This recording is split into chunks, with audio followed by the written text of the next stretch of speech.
Topic के पहले मैं कुछ सामान्य सी बातों पर चर्चा करना चाहूँगा। महत्वपूर्ण बिंदु हैं, हो सकता है आगे भी उन पर चर्चा हो, पर अपन को जानकारी होना चाहिए जिससे अपन दूसरे लोगों को भी वो चीज़ बता सकें। हाँ, मतलब वैसे हो सकता है सबको जानकारी हो, लेकिन कुछ मोटी मोटी बातें हैं।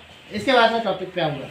पहली बात तो यह है कि हम सब शिक्षक हैं, तो अच्छी तरह से जानते हैं कि शिक्षा किसी भी राष्ट्र के समग्र विकास का आधार स्तंभ होती है। हमारे देश में समय समय पर कुछ शिक्षा नीति लागू की गई है।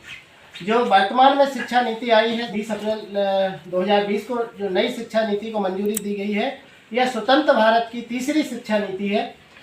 इसके पहले जो शिक्षा नीति हमारे यहाँ लॉन्च की गई है, पहली शिक्षा नीति इंदिरा गांधी जी की सरकार के समय में सन 1968 में इम्प्लीमेंट की गई थी।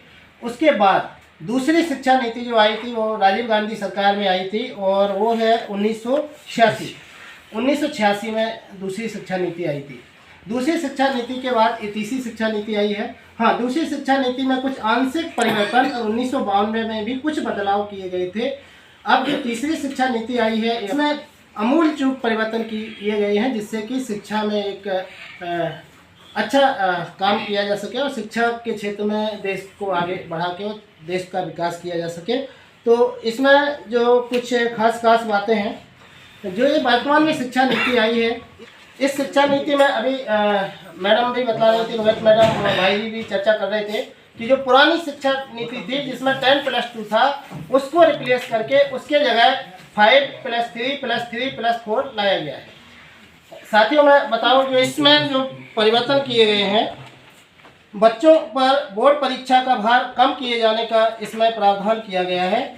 6वीं कक्षा से बच्चों को प्रोफेशनल स्किल शिक्षा देने का प्रावधान इसमें किया गया है, जो कि हमने अभी चर्चा की है। सरकारी स्कूलों में बदलाव किया जाएगा। अभी तक सरकारी स्कूलों में पहली से शुरू जो होते थे, लेकिन अब पहले 5 साल बच्चों को फाउंडेशन कोर्स में रखा जाएगा। जैसे अभी आप लोग चर्चा कर रहे थे कि 5 साल का जो शुरुआत है, 3 साल प्री प्राइमरी है और 2 साल पहली और दूसरी कक्षा, तो प्री प्राइमरी रहेगी। इसमें 8वीं से ही बच्चों को रोजगार परक शिक्षा दी जाएगी। इस नीति में अच्छा प्रावधान एक किया गया है।